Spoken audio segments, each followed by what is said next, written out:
Hi, welcome to another episode of Knitting with Color Loops. I'd like to go back to the archives and visit this sweater because it's a good example of how I really started to play with two-color twisted stitch.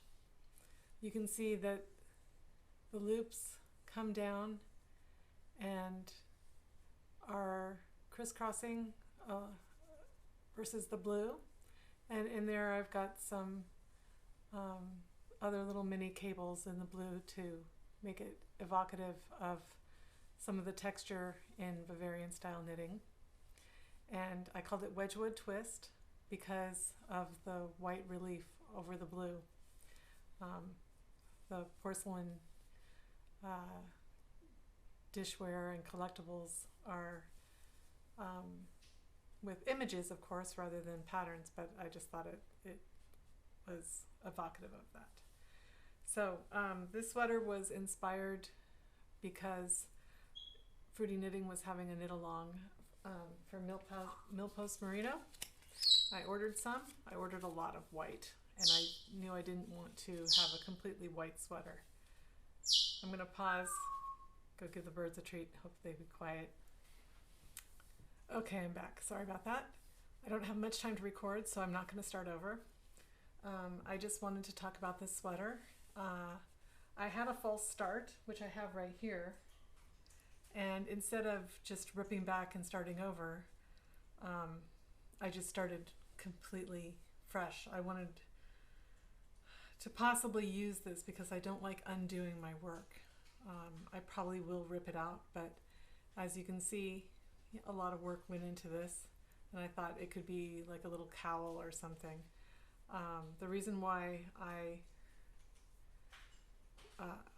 decided to stop on this version is I didn't like the curl of the neckband, and I didn't like my increases. So I figured out the increases for this version, and I think the pattern is good to go. It's posted on Ravelry. The only thing is I think I need to change the decreases on the arms. So if anyone is interested in knitting this pattern, please let me know, and I'm happy to share my patterns if somebody's really interested in knitting them. I didn't list all of them for free because originally I was selling the book and I didn't want to give everyone free patterns after people had already purchased the book. So I don't know if that makes sense. Anyhow, I'm still learning how to juggle all of this, but if somebody wants to knit my patterns, please let me know. I'm happy to help. So back to this sweater. The Milpost Merino knit along was what inspired it. I don't think that I entered this as part of the knit along because I used my contrast color in a different yarn. The blue is Shalimar Yarns. It's their poly base. The color is Cape Cod, and it's 60% merino, 20% camel, 10% cashmere, and 10% silk. So it is lovely. I loved knitting with it. I loved knitting with the Milpost Merino. I'm using size 2 and 2.5, if I can read this, 3mm needles, which gives a nice dense knit. It's a heavy fingering or sport weight yarn. The Milpost Merino, they call it 4-ply, and it is super soft. I've heard it pills a little bit. I haven't worn this sweater enough to have it pill on me. And my hats that I've made a couple of hats out of it, are doing just fine as well. So cushy, soft, bouncy yarn. So back to the two-color twisted stitch. I'd like to demonstrate on this handy example I have here of how I do the two-color twisted stitch, and you can see how it looks up close too. I don't think I demonstrated it very well in my last episode, and these yarns contrast way better, so it'll be easier to see. So I'll pause and reset the camera. Okay, I've got one more blue stitch to do. I'm going to try and knit English style so to keep my hands out of the way. As I told you before, it's not my regular way of knitting. And these first two color loops are going to continue in a straight line. So since I haven't knit on this for a long time, everything's loosened up and twisted up, so they're not as neat as they would be, but I'm going to tighten it up as I go. So that one continues to be straight. This next blue stitch is going to be vertically straight. This next color loop is going to be straight. Straight meaning continue in line. And now I want to switch this next stitch with the blue. So I'm going to go reach in back and knit the blue with the blue. Then insert the needle into both the blue and the white. Oh, I'm going to do that again. So I reach in back to grab the back loop of that blue stitch, and then I'm knitting it with the blue yarn, and I pull it through on the needle, but I don't let go of anything on the left needle. I keep the stitches there. I'm going to go through that blue loop again and the color loop white loop together with my needle, and then reach in back and get the other color loop that's hanging there and wrap that around the needle and knit with it. So now I pull off the left needle. I pull the loops off the left needle and I switch places. So the blue is there and the white is there. That is a left-leaning twist. Now I have the next one. I want to go right. So I want this white loop to be before this blue loop. So I'm going to knit into the white loop, and because the blue loop is right there, I'm going to knit into it as well. And I've got the white color loop there waiting, and I knit with it, but I don't take the stitches off the needle yet. Instead, I go back in to just the blue loop this time and knit with the blue yarn.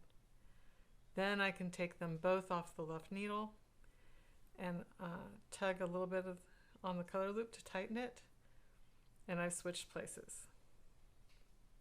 I'm going to do the same thing for these 4 stitches. So blue stitch first,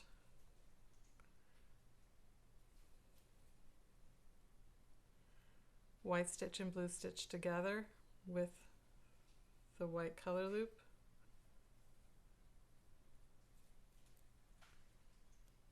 now white stitch and blue stitch together with the white color loop, leave it on the needle, go back into just the blue stitch and knit with the blue yarn, release the loops from the left needle, and voila, I'm done.